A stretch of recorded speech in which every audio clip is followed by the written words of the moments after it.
Hello friends, welcome to the Storybook YouTube channel. Today's story is Sweetheart Roland. Once upon a time there was a woman who was truly a witch. She had two daughters, one ugly and wicked, whom she loved because she was her own daughter, and one beautiful and good, whom she hated because she was her stepdaughter.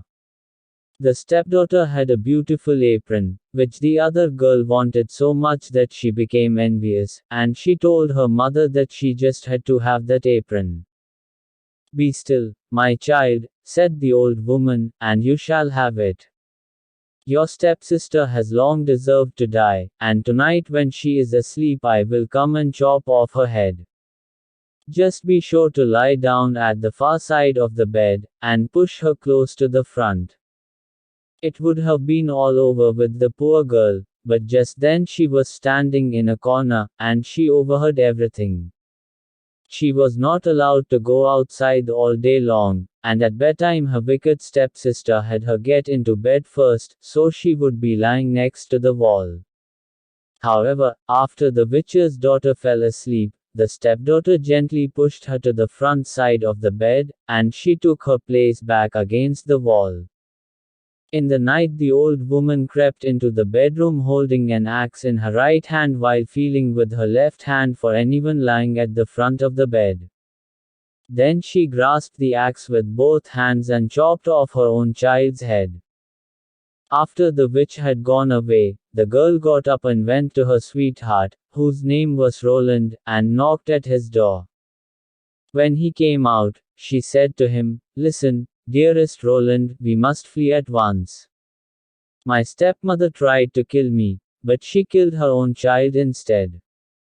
When daylight comes, and she sees what she has done, we'll be lost. You had better take her magic wand," said Roland, "or we will not be able to escape if she comes after us."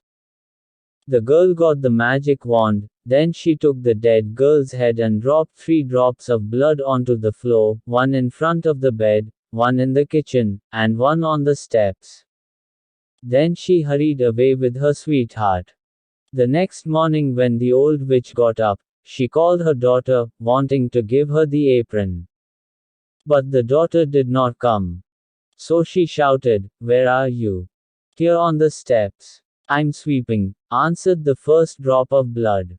The old woman went out, but seeing no one on the steps, she shouted again, "Where are you?" "Here in the kitchen. I'm warming myself," shouted the second drop of blood. She went into the kitchen, but found no one. So she shouted again, "Where are you?" "Here in the bed. I'm sleeping," shouted the third drop of blood. She went into the bedroom and approached the bed. What did she see there? Her own child swimming in blood and whose head she herself had cut off. The witch flew into a rage, jumped to the window, and as she could see far into the world, she saw her stepdaughter hurrying away with her sweetheart Roland. "That won't help you," shouted the witch. "Even if you've already gone a long way, you won't escape from me." She put on her many-league boots, in which she covered an hour's walk with every step, and it was not long before she overtook them. However, when the girl saw the old woman striding toward them, she used the magic wand to transform her sweetheart Roland into a lake, and herself into a duck swimming in the middle of the lake. The witch stood on the shore and threw in pieces of bread, trying with great effort to lure the duck to her. But the duck did not give in, and the old woman had to return home that night without success. Afterward the girl and her sweetheart Roland returned to their natural shapes, and they walked on through the whole night until daybreak.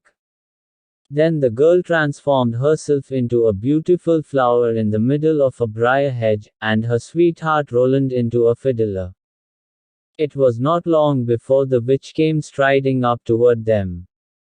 She said to the musician, "Dear musician, may I pick that beautiful flower for myself?"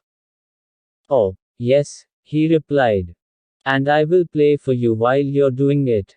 She crawled hastily into the hedge and was just about to pick the flower, knowing perfectly well who it was, when he began to play. She was forced to dance, whether she wanted to or not, for it was magic dance music. The faster he played, the more violently she was forced to jump. The thorns tore the clothes off her body, pricking her until she bled, and as he did not stop, she had to dance until she fell down dead. They were now free, so Roland said, "Now I will go to my father and arrange for our wedding." "I'll stay here and wait for you," said the girl. "And I'll transform myself into a red boundary stone, so that no one will recognize me." So Roland set forth, and the girl, in the shape of a red boundary stone, stood there and waited for her sweetheart. But when Roland arrived home, he was snared by another woman, who caused him to forget the girl. The poor girl waited there a long time. Finally, when he failed to return, she grew sad and transformed herself into a flower, thinking, "Someone will surely come this way and trample me down." However, it happened that a shepherd who was herding his sheep in the field saw the flower. As it was so beautiful, he picked it, took it home with him, and put it away in his chest. From that time forth, strange things happened in the shepherd's house. When he arose in the morning, all the work was already done. The room was swept, the table and benches cleaned, the fire on the hearth was lighted, and the water was fetched, and at noon, when he came home, the table was already set, and a good dinner served. He didn't know how this happened, for he never saw anyone in his house, and no one could have hidden himself in it. He was, of course, pleased with this good service, but with time he became so afraid that he went to a wise woman and asked for her advice. The wise woman said, "There is magic behind it. Be on the watch very early some morning, and if anything is moving in the room, if you see anything, no matter what it is, throw a white cloth over it, and then the magic will be stopped." The shepherd did what she told him to do, and the next morning just at dawn, he saw the chest open and the flower come out. He quickly jumped towards it and threw a white cloth over it. Instantly the transformation came to an end, and a beautiful girl stood before him, who admitted to him that she had been the flower, and that she had been doing his housekeeping. She told him her story. He liked her and asked her to marry him, but she answered, no, for she wanted to remain faithful to her sweetheart Roland, even though he had abandoned her. Nevertheless, she promised not to go away, and to continue keeping house for the shepherd. The time drew near when Roland was to be married. According to an old custom in that country, it was announced that all the girls were to attend the wedding and sing in honor of the bridal pair. When the faithful girl heard this, she grew so sad that she thought her heart would break, and she did not want to go. But the other girls came and took her. When it was her turn to sing, she declined, until at last she was the only one left, and then she could not refuse.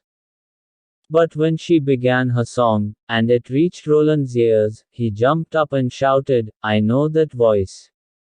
That is the true bride. I do not want anyone else." Everything he had forgotten, and which had vanished from his mind, had suddenly come home again to his heart. Thus the faithful girl was married to her sweetheart Roland. Her grief came to an end, and her joy began. Thanks for watching. For more stories, like, share,